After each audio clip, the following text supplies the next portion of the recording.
এই ভদ্রলোক কি বলে আপনার একটু শোনেন। যদি শোনেন ভবিষ্যৎ অন্ধকার, আপনার জীবনটা গেছে কোনো মতো টাইগে টাইগে করে হয়তো আপনার লাইফ কাটবে, কিন্তু আপনার পোলাপানের কথা একবার ভাবেন। ওর পোলাপান একটা বার শুধু ভাই আমার এই ভিডিওটা দেখার পর একটা বার ভাবেন আপনার বাচ্চাটার ভবিষ্যৎ কি।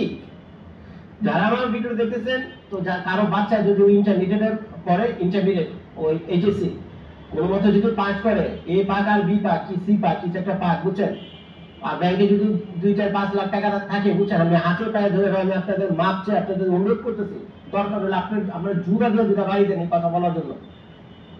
এই কথা বলার জন্য দরকার আমাকে জুতা দিয়ে দুটা বাড়ি দেন, কিন্তু তারপর আমি বলবো ভাই আপনাদের পোলাপানকে আপনার এখনো সময় আছে, বিদেশে পাঠিয়ে দেন। এই ভিডিওটা যারা দেখছেন, এই ভাইয়ের আমার কাছে যেটা মনে হলো যে তিনি ভদ্রলোক আসলে বাংলাদেশে কত পার্সেন্ট লোকের বিদেশে সন্তান পাঠানোর মতো ক্ষমতা আছে, হ্যাঁ, তো বেশিরভাগেরই আমাদের মনে হয় যে নেই। সেক্ষেত্রে আমার মনে হয় যে আমার খুব ইচ্ছা ওনার জুতা পিটা করার। উনি এভাবে বলে মানুষকে আফসোসের একটা দিক তৈরি করতেছে। উনি যদি বাংলাদেশে আসে তো আমি ওনার জুতা পিটা করতে চাই, আমার খুব ইচ্ছা। এর পরপরই উনি আবার কি বলে শোনেন। এই মুহূর্তে তাদের জন্য ছোট্ট একটা মেসেজ দিয়ে রাখি ভাই, আমার যে ফেসবুক পেজ হ্যালো ইউএসএ রয়েছে, যেখানে 1.1 মিলিয়ন ফলোয়ার্স, তো এটা তো ভাই খাতরার ভিতরে।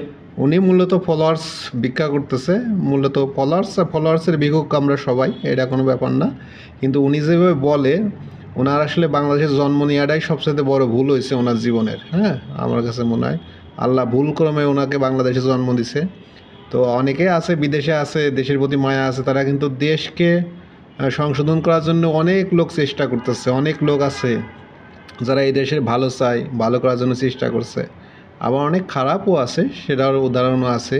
তো সন্তান হইলে ইন্টার পাস করলেই যে বিদেশে পাঠিয়ে দিতে হবে, এরকম সামর্থ্য বাংলাদেশে কয়জনের আছে? কয়জন পারে বাংলাদেশের আপনার সন্তানকে বিদেশে পাঠিয়ে দিতে?